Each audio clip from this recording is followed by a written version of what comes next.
The key to move towards everything we want is to surrender. You're listening to the 108 Days of Chanting podcast, a show where we aim to understand who we really are so we can more effectively move towards what we want. My name is Chaitanya Das, and I'm a husband, a father, and an inspiring devotee, best known for not being known at all. I'm sitting down with interesting people to talk about their story, the lessons they've learned, and what it really means to be happy.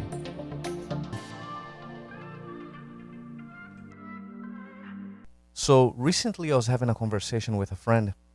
You see that a lot of my videos are based on conversations that I have with people, because everything I usually contemplate, I try to relate or contemplate or talk about, I try to see it from a Kṛṣṇa consciousness perspective, right? Understanding the nature of who I really am or who we really are, the nature of this material energy, and the nature of the Supreme Absolute Truth, the nature of Source.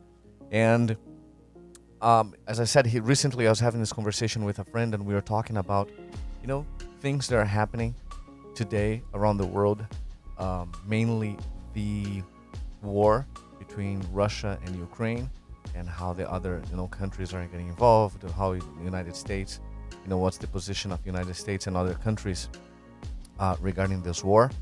And we were also talking about some things that are happening here in the country, here in the United States, such as gender fluidity and things like that, which is not only an American thing, right? I was born and raised in Brazil, and I know that in Brazil, that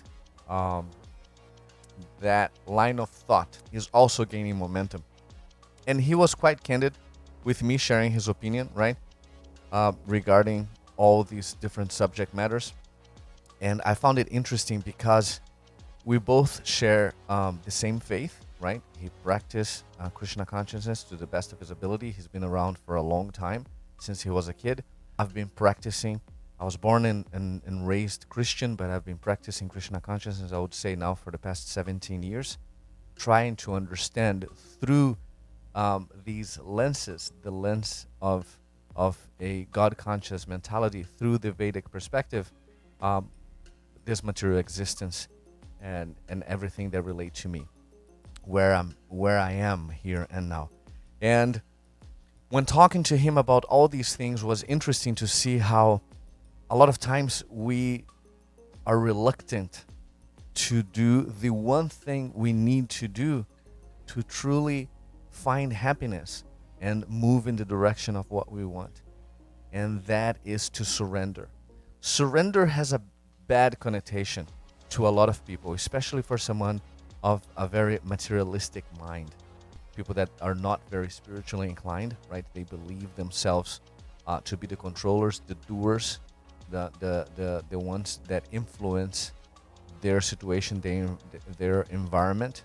For those materialistic persons or people, it's not something that comes natural, the thought of surrendering, right? Because when one thinks of surrender, you have to think immediately of surrender to whom? Surrender to what? And I was talking to him about that, and while he was sharing his perspective on the things that I just mentioned, he also mentioned that he had an experience in his personal life where someone that is really close to him, he found out that this person was actually no longer a vegetarian, right? Was eating meat, and he felt heartbroken because it's something that is important to us as devotees.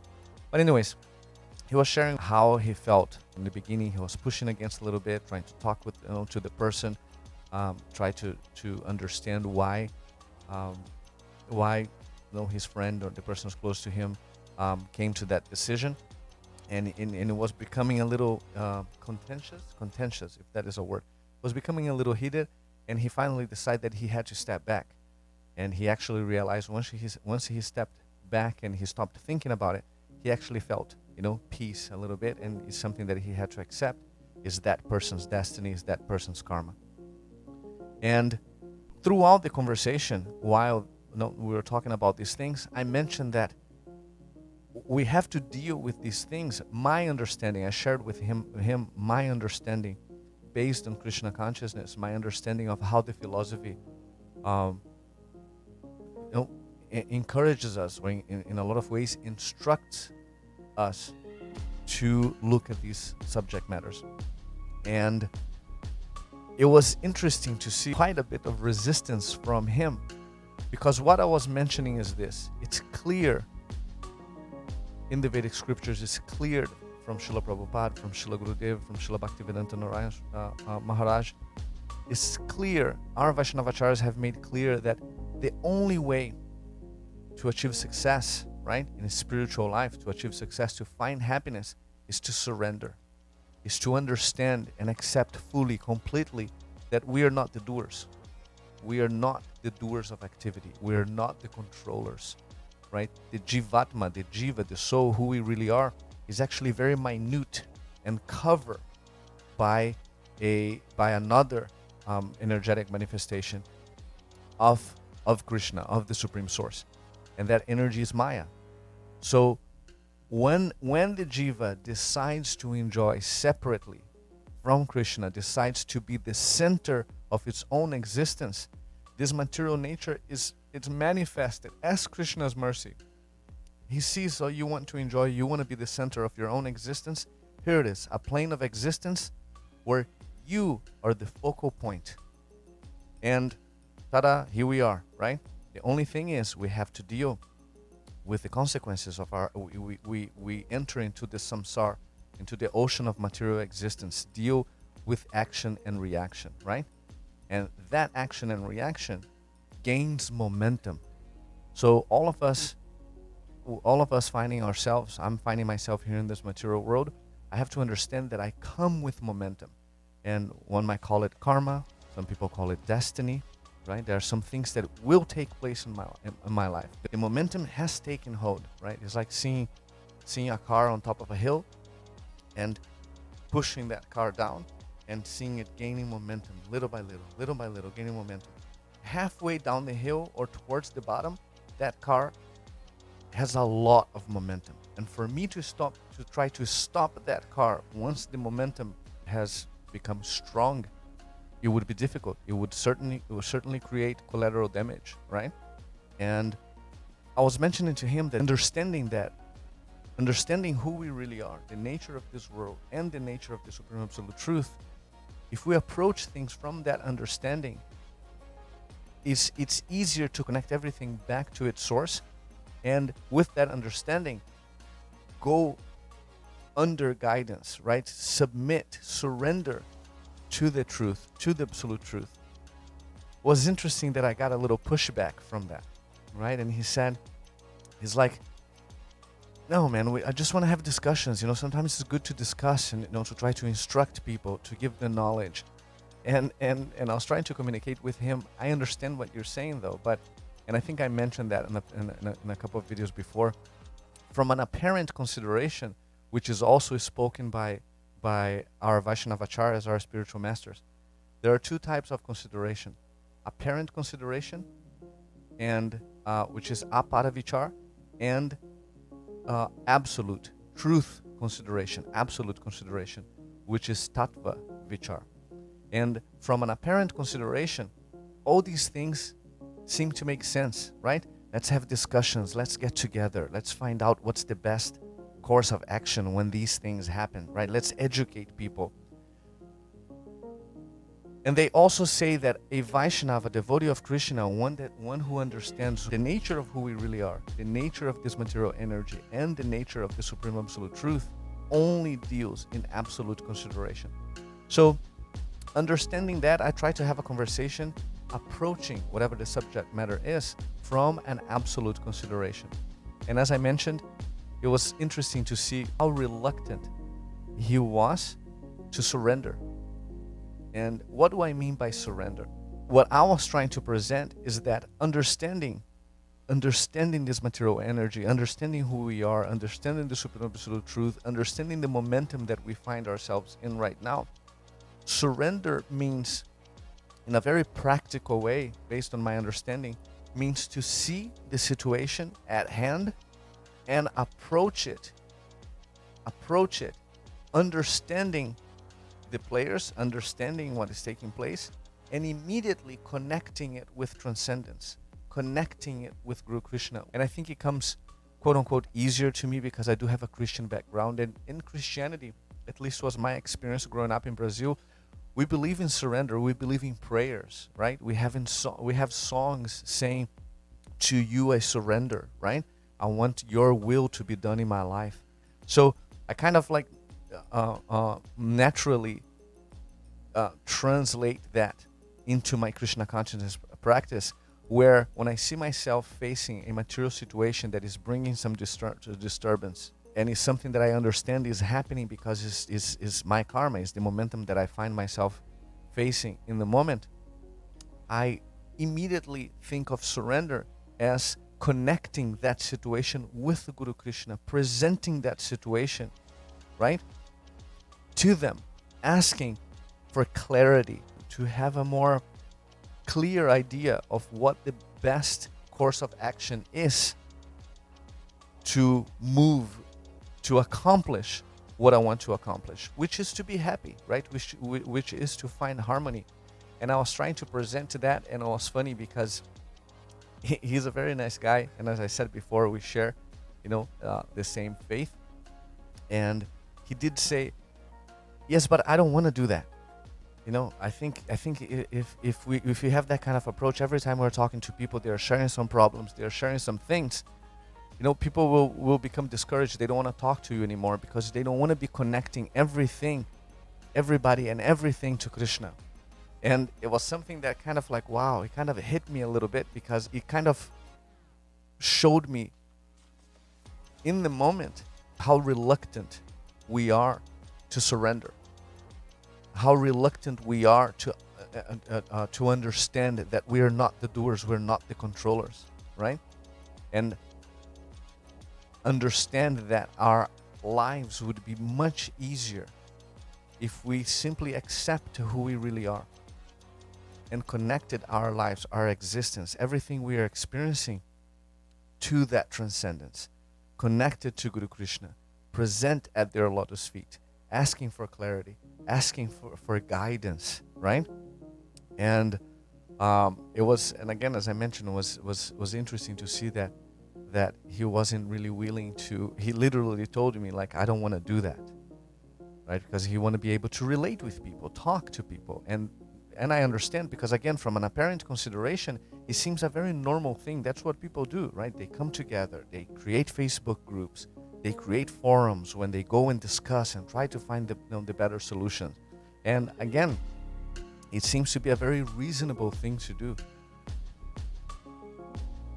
But quite honestly, if one understands or has the understanding given by the Vedic scriptures, given by Guru Sadhu Shastra, the understanding of who we really are, the nature of this world, and the nature of the absolute truth, you will know that engaging with those things in the mood of control will only give more momentum to those things, because that is the nature of Maya Shakti. That is the nature of this material energy. It is bonding, right? It engages us more and more. I always like to say the mantra of this material universe is more of what? Whatever we, as the individual jiva, as the center of our own existence in this time-space reality, whatever we give our attention to, material energy sends more of it to us.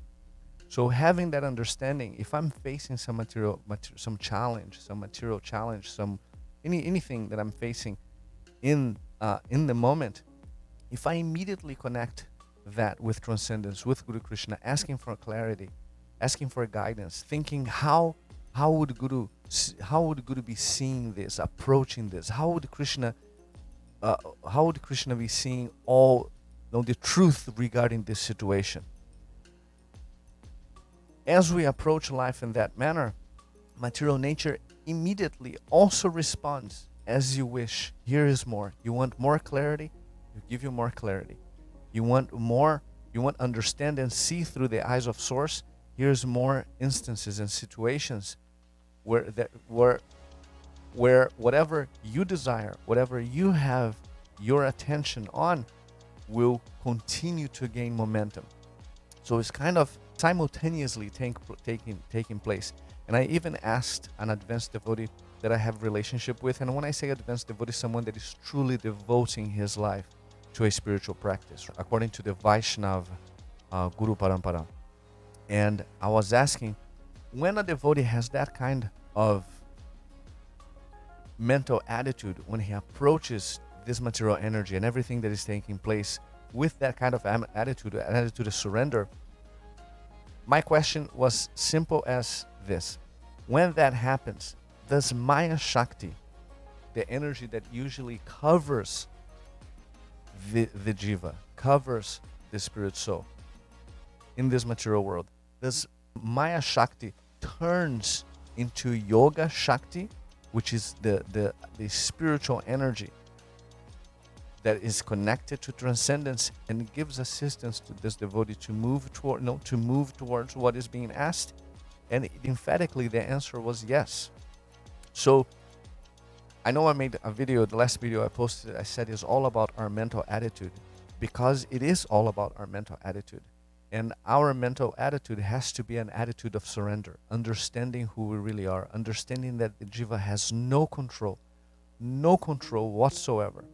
No control. We cannot control the circumstances. The only thing we have control over is our desires. And even that desire, in the moment, in this material body, we desire, but we also deal with momentum. Sometimes we feel that our thoughts are being thought for us. Thoughts just come from everywhere. It's hard to separate the thought from what I really want, right? Why? Because again, momentum. But we do have the freedom to slow down that momentum, the freedom to ask for clarity, the freedom to move towards what you want, towards what we want, as opposed to move away from what we want, or to focus on the resistance on the path towards what we want. We're free. We're completely free when it comes to that. But as far as controlling conditions, we're not. We can't. The Vedic scriptures, Guru, Sadhu, saintly persons clearly explain that the jiva is minute, doesn't have much power. In quality, we are the same as the Supreme Source. We are source energy, there's no doubt. In quality, we're the same, but in quantity, we are infinitesimal. What's the word? Minute, very small compared to the original source, compared to the Supreme Source. So a lot of those qualities are here. The quality of attraction. We attract. We are through thought and emotions. We are the center of our own existence. But again, very minute. So how we can escape this cycle? How can we escape this ocean of material existence? How can we more easily move towards what we want? Is by surrendering. And it was interesting because I was reading this afternoon and I found a quote, not a quote, but it was a conversation on a book called The Science of Self-Realization. It's just a compilation of letters and conversations by Srila Prabhupada, or conversations that Srila Prabhupada had with different people, letters that he wrote to different people. And on chapter 6 of The Science of Self-Realization, he's talking to one professor, Katavsky, and he says, yes, full satisfaction. So this surrender, these changes will go on different categories, but the sum total of all this surrender is surrender to Maya, right? When we're dealing with material energy, when we're trying to solve things by our own endeavor, right? We're surrendering to Maya, but the illusion is to think that we are in control. And then he continues. Therefore, in the Bhagavad Gita, it is said that this surrender, neglecting Kṛṣṇa, it's all Maya. When we neglect Kṛṣṇa, when we say, I don't want to do that, right? We are taking shelter of whom? We're taking shelter of material energy. Material energy has the reins. And he continues. Either you surrender to this or that. But final surrender is surrender to Kṛṣṇa. Then you will be happy. The process of surrender is there. But surrender to Kṛṣṇa keeps one quite satisfied, transcendently. Based on in this simple passage, you can see that surrender is the only way. And surrender in a very practical way is a mental attitude, is to look at a situation, again, understanding who we really are, understanding the nature of this world, understanding the nature of the Supreme Absolute Truth, looking at a situation and trying to see that situation through the eyes of Source. Try to see that situation through truth, through absolute consideration, through truth consideration. And it's something that it can only come, or it can only start taking place when we have knowledge of these things. That's why I'm so grateful to this philosophy. I'm so grateful to Srila Prabhupada. I'm so grateful to Srila Gurudev, because I find Krishna conscious to be a very practical philosophy, to be a very practical, and it's something that I can engage in a very practical way in my day-to-day life. So the conclusion, after having this conversation with my friend, thinking about this today and reading what Srila Prabhupada, a simple passage by Srila Prabhupada here talking about surrender, the conclusion is to always think of Krishna, is to always think of Guru Krishna, always face the world, face of any situation, encounter any situation that we might be faced with, and immediately connect that situation with Guru Krishna, meaning try to see that situation through an absolute consideration, through an absolute perspective. And through that practice, because we're connecting with Krishna, and connecting with Guru Krishna means, in my understanding, is how is Guru Krishna seeing this? What would Guru Krishna want out of this situation? And the reality is, Guru wants us to be happy. He wants harmony, right? So as I start asking those questions and start practicing, engaging the mind and practicing those thoughts that move me in the direction of what I want, inevitably, material nature, which, because it's in connection to Guru Krishna, the spiritual aspect of Maya, which is Yoga Maya, will start bringing the cooperative components that will facilitate, that will clear the path that will lead me towards what I want, which is to be happy. I hope this makes sense. Again, I'm very happy. I'm very grateful for finding this philosophy. I'm very grateful to Srila Prabhupada. I'm very grateful to Srila Gurudev. I was thinking all day today. I sincerely hope that my friend can that Krishna, that Guru Krishna, can bring him clarity and can help him deal with all those things. I pray to Guru Krishna to help and protect, everybody, especially the devotees of Krishna that are under distress now in the Ukraine, with the whole situation with Russia and the Ukraine. Devotees here in the United States, devotees all around the world, dealing with so many things, right? So many things that might seem an impediment to our spiritual advancement. I pray that Guru Krishna will give us the intelligence to see all those things for what they are. As I always say, thank you very much for watching, and until next time, chant Hare Krishna and be happy. Hare Krishna. Everywhere so much inspiration should come. As I am seeing here, so much inspiration. I praise Swamiji, my Shiksha Guru. He should sprinkle his mercy to all. That we can be in one group, honoring each other, and thus we should try to develop our Krishna consciousness. Only aim and object, how to serve Krishna, internally and externally. Only this is goal. And after that, we should have some relation to Krishna, eternally relation. And with that relation, we should chant, remember, doing Shravan, Kirtanam, Vishnu Smaran. Then quickly, all desires of worldly sense gratifications will go away. Surely it will go. They are bound to go. But if you are not associating with high class of Vaishnava, they will come more and more. And you will go far away from this life.